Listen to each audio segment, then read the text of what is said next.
How to start marketing with LinkedIn ads, 4 essential tips for beginners. Today is the day that we talk about why no one likes LinkedIn ads. And it's for pretty good reason. They are the most expensive ads on any platform.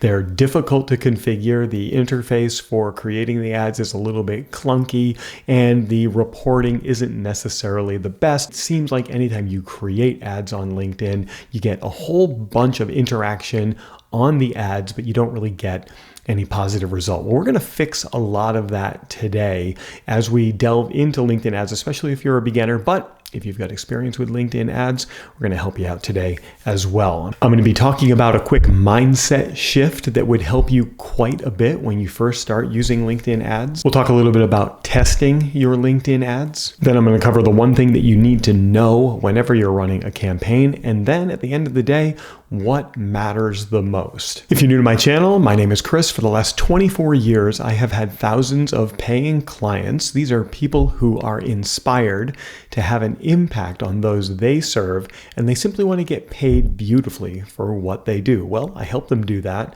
but I do it in a way like you might not think. So I want to share with you my mindset and the mindset that I help my clients with whenever we start an ad campaign anywhere, but in particular on LinkedIn. Look, LinkedIn ads can be very expensive.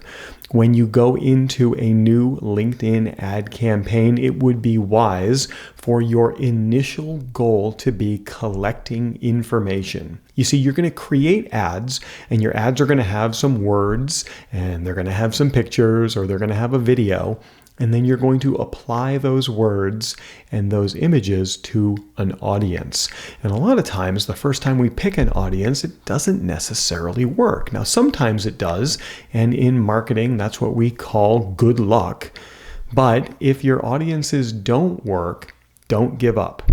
Go into your first month of advertising on LinkedIn as information collecting. Say to yourself, I'm going to test a bunch of audiences, and I'm going to see which audiences respond the best. Later in this video, I'll talk to you about the kind of response that I'm looking for and that I teach people to look for.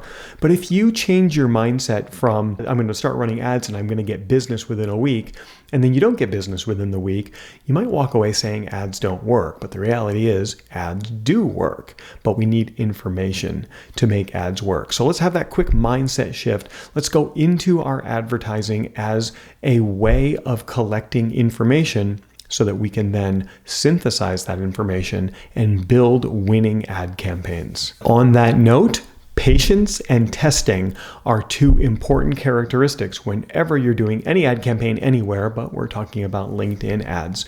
We have to be patient. We have to let LinkedIn do its thing to find out who the best person to put our ads in front of is, and we must test. Now, I mentioned this earlier.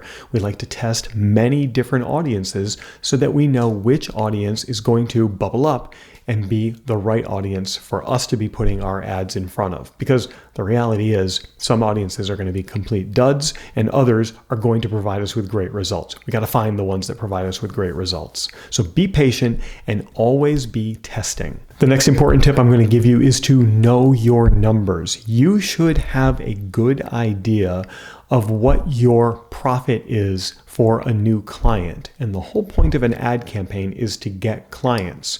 It's not a good situation when you're paying more money in ads than you will make when you get a new client. I certainly hope that makes sense. So we always want to be paying less to acquire a client than the client provides in terms of revenue for our businesses. Now, I had mentioned that during the first couple of weeks to the first month, we're just collecting information. So we're going to expect to spend some money during that time and maybe not get business. Now, you might get some business, but you might not as well. And we shifted our mindset to that being okay.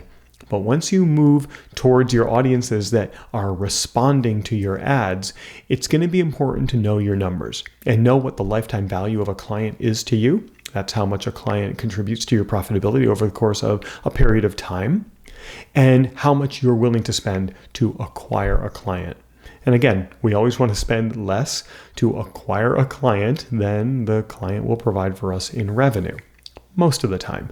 There are some occasions where I will spend more to acquire a client than I'm going to make from that client right away, but those are cases where I know I can sell more to that person in the future, and ultimately over the long period of time, they're going to be more valuable than what I would have spent to acquire them. Know your numbers. Understand what your upper limit is in what you'll pay to acquire a client, and stick to that when you're creating your campaigns. You'll figure all of that out with what? That's right, the knowledge that you acquired during the first part of that campaign, because we shifted our mindset to saying the first part of our campaigns is all about collecting information and collecting knowledge. And I've got one more tip to share with you, but before I do that, and speaking of knowledge, if you like the information that you're getting from this video and from my channel, now would be a genius time to click the subscribe button and turn on the bell for notifications so that you get alerts every time I create new content like this. And by the way, if you'd like to brainstorm with me about your online marketing and how you attract clients into your business, whether you're doing it organically or with ads, you're doing it on Facebook, LinkedIn, Instagram, YouTube, somewhere else, I'm going to include my calendar link in the description for this video. It's really easy. It's my last name, Prouty.me. You can apply to get on my calendar. We'll spend some time together. I'll ask you a bunch of questions, and then I will give you some advice on what you can be doing right now to get more clients fast. And what I'd really like you to think about is that profit is the most important key performance indicator. How much money you make based on how much money you spend is going to be the one thing that drives your ads forward. Let me put it very simply. If you're making more money than you're spending, you're in good shape. Just keep doing more and more of that.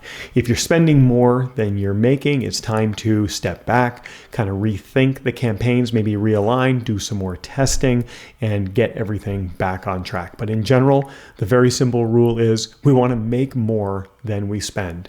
And while that might sound incredibly simple, you would be surprised at the number of people who ignore that one thing. So keep track of how much money you make compared to how much money you spend.